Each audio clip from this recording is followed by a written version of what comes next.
in this field. That's all. Next question.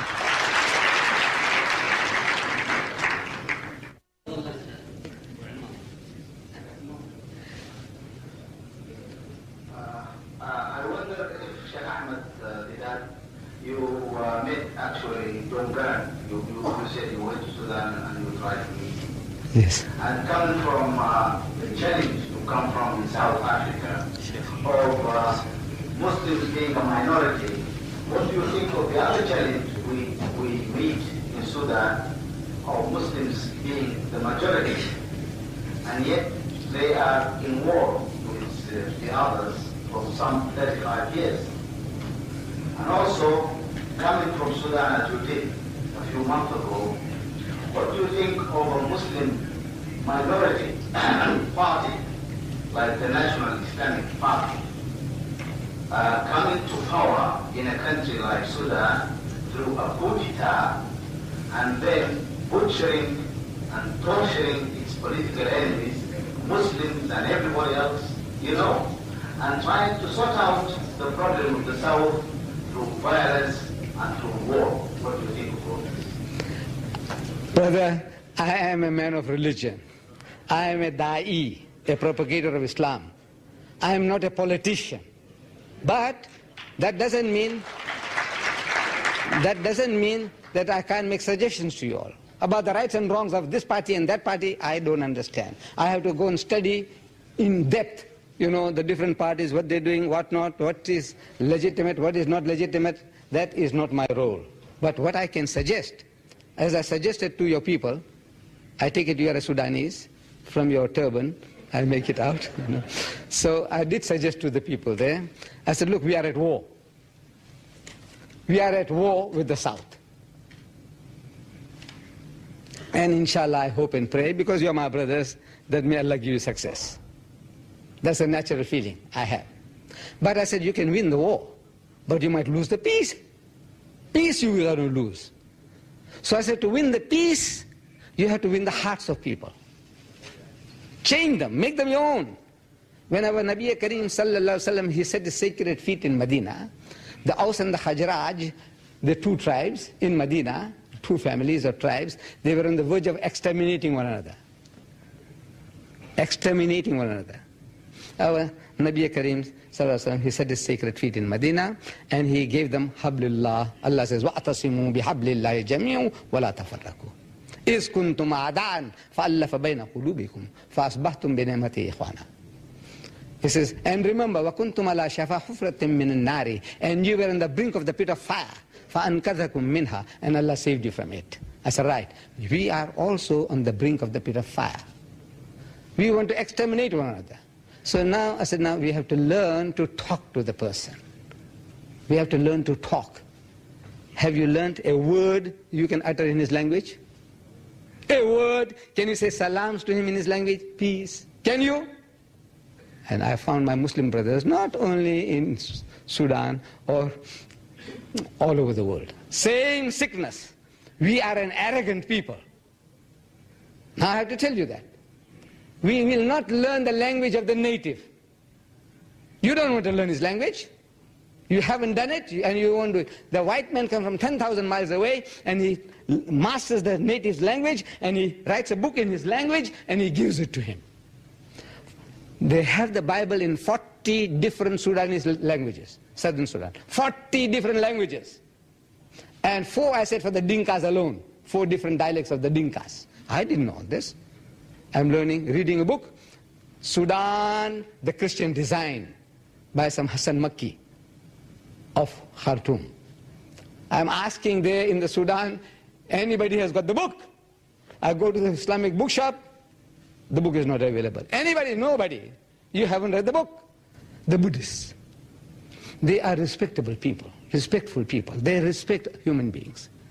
The Buddhists, amazing. Now I'm asking, I said, look, these people are there with you. Have you learned to say good morning to him in his language? The Chinese, you want to say good morning to him in his language? The pig eaters, the wine bibbers. You giggle. It's a giggling thing. In Singapore, I said, the guys are ruling you now. it was a part of Malaysia. I don't know whether you know. Singapore was Malaysia. When the British left, they left that system of democracy, counting of heads, and they counted the heads. There were more Chinese heads than Malay heads. So the Chinese came into power. There are now over 2 million, and you are 500,000, the Malays. And till doomsday, you can never catch up. For every 10 Chinese that are born, only 2 Malays are born. So you don't even work hard enough in that field. Damn it all. I said, you have no chance, no hope. Have you learned to say good morning to him in his language? No, it's a joke. I said, look, the guy's going to rule you for eternity, man, till Yawm al-Qiyamah. At least learn to say good morning, learn to live with him. No. It's a shame for him to learn his language. I says, learn to say salams to him in his language. Do you know how to say salams to him in his language? You know what he says? Allah says, وَإِذَا حُيِّيتُم بِتَحِيَّةٍ فَحَيُّوا بِأَحْسَنُ مِنْهَا أَوْ رُدُّهَا. If somebody offers you a courteous greeting, offer him something better or at least something equal. He doesn't say Muslim or non-Muslim. Anybody who offers you a courteous greeting, you offer him something better or at least something equal, Allah says. The man says, Assalamu alaikum. We ought to say, Wa alaikum assalam wa rahmatullahi wa barakatuh. But I'm too busy. I haven't got the time. You haven't got the time. At least you can say Wa alaikum salam. You say Assalamu alaikum, say Wa alaikum salam. At least you can say that, Allah says. But see if you can do better. The Chinese, can you wish him? Nobody. Nobody. I can't find one Muslim in Malaysia. So 30% of your people are Chinese. You do business with them, you work for them, and you can't say Salaam alaikum in their language? No. So I went and investigated. I want to find out, what do they say, the Chinese? How do they wish one another? The Malays don't know. I don't know whether the Sudanese Muslim know how to say salams to the Dinka. How do you say? We say into Zulu Saga Bona. If there are more than we say San Bona. We say the white man we meet, the African, we say Khoimora, Khoinand. We learn the guy's language, man. A salutation, it opens the guy's heart. He softens up towards you, if you can wish him in his language. You know what the Chinese say? The Cantonese Chinese. One of the Sahabas of our Nabi Karim Sallallahu Alaihi Wasallam, he went to China and he is buried there in Canton. Sahaba! Buried in Canton. There's a turbat there, tomb of the Sahaba. Islam reached China 500 years before it reached India. India is nearer, but Islam reached China 500 years before it reached India. You have to explain why. Why? Our Nabi Karim Sallallahu Alaihi Wasallam, he said, "Utlubul ilma walau kana bis-Sin." Seek knowledge even into China. I'm telling the Malays, you don't have to go to China. China has come to you. Damn it all, talk to him, man. You know what the Chinese say? When they meet one another, the Cantonese Chinese, where the Sahaba is buried, that area. They say, Sik Cho Fan Mia? Sik Cho Fan Mia? You know what it is? Have you eaten? Have you eaten? That's a salutation. Have you eaten? No, they know what hunger is. We Muslims ought to know we fast for one whole month. But we don't realize what hunger is. We don't, it's just it's a routine, ritual we go through. The Chinese knows what hunger is. So every time he meets a person, he says, have you eaten? If you haven't, whatever is they come, sit down, eat. I want to review with some clever guys here, see if you can better that. That's the humility, the compassion that he has for human beings.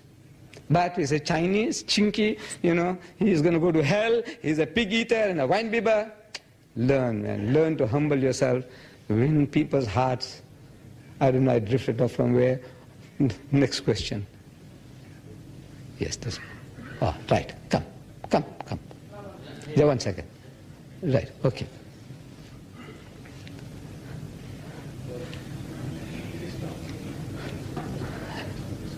Basically, you have asked us to do our job. You're doing your dawah, and you have asked us to do our job.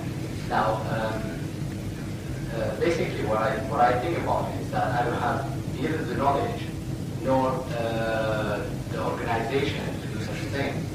Now, for yourself as an international Muslim, you're not South African Muslim, you're an international Muslim, you're a well-known figure.